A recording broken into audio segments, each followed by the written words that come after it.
Hello guys! Blessed morning po sa inyo lahat and welcome back to my channel. So andito na naman po tayo sa bago nating property. Ayan po, nakakasilaw po ang liwanag. So ayan po yung view natin. Nakita nyo po yung lupa. Ayan po, nag-yellow na naman po yung garden natin sa sobrang lamig kagabi. So dito medyo natunaw na kasi ayan po, tinamaan na po ng sikat ng araw. Pero itong hindi pa tinatamaan, ayan po, yellow po. So, andito na naman po tayo for today. Kasi bubuhos ako ng semento yung mga binaon kong bakal kapon. Nagagawin natin bakod. And, unboxing po tayo ng table saw. Yan po. Yan po yung nabili ko last 3 years. Mahigit pa po.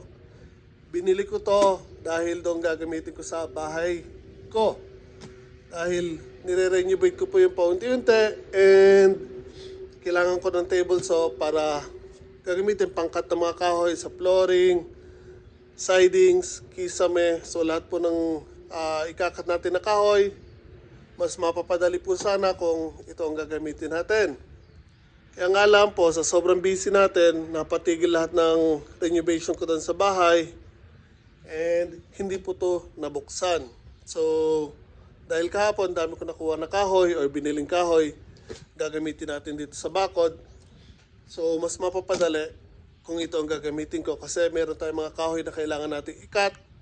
And ito po, dinala ko na po para dito natin i-unbox at first time natin gagamitin. So again, ayan po yung nabili ko na table saw. So ito po, dito ko na po nabili sa Japan yan. And ang alam ko ay Japanese brand po ito, SK11 na table saw.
Okay guys, so katatapos ko lang pong buhusan ng semento, yung 3 poste.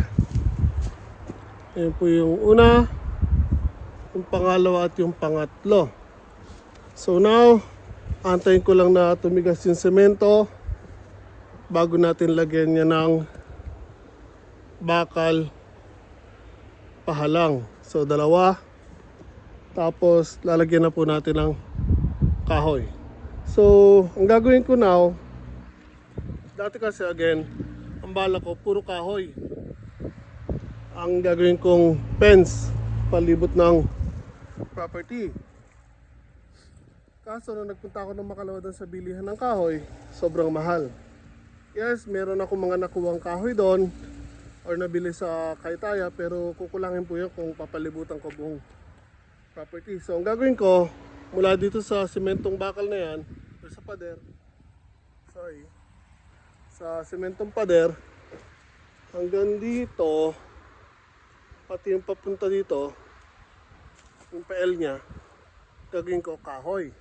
Tapos mula dito, yung bago natin tatayo na poste, hanggang doon at palibot ng property, kawayan na lang po. So again, ang daming kawayan po doon sa likuran natin, and libre lang po natin kunin yun.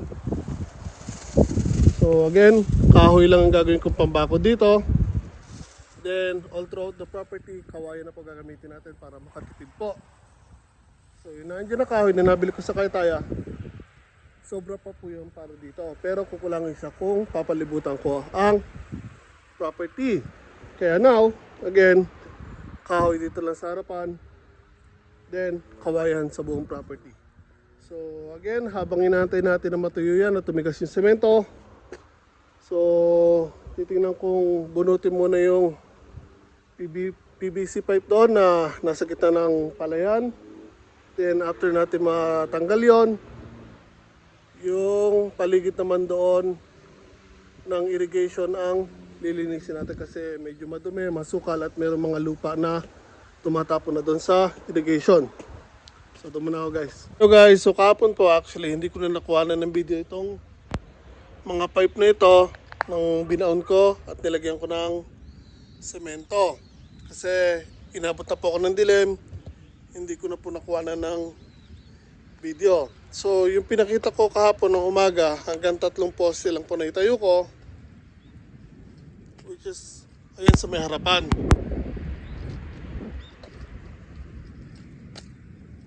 So ayan, yung 3 na yan hanggang dito. So mula dito, ito yung sinasabi ko na magiging L siya dito.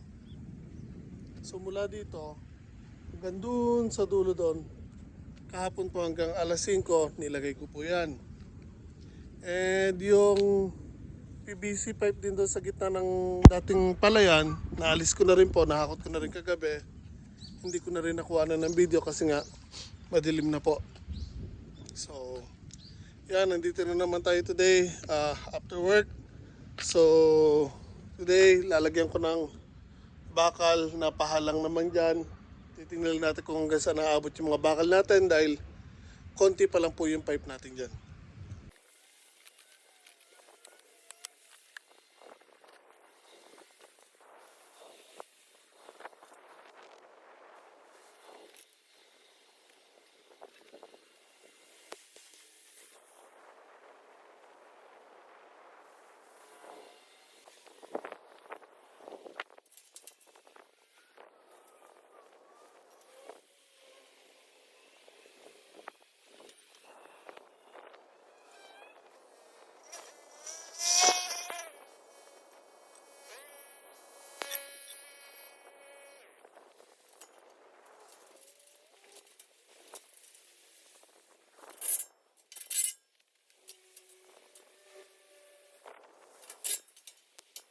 Okay guys, so pansamantala natapos na natin ilagay yung pipe. So now, kahoy naman ang ilalagay natin.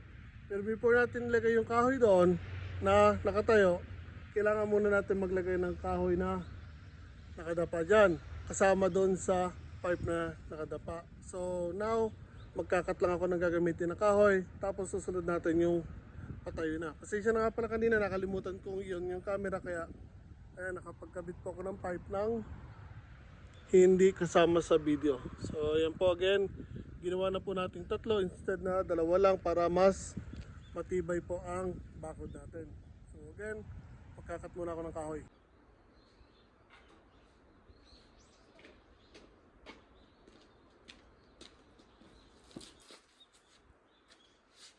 Okay guys, so ito ang gagamitin kong pahalang. Sasabihin natin doon sa nakahiga na pipe. Tapos, ito yung pagpapakuan natin ng mga kahoy na nakatayo. So, nahahatiin ko lang ito sa gitna.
Hello guys, so ayan po, kahit pa paano nakakalahati po tayo.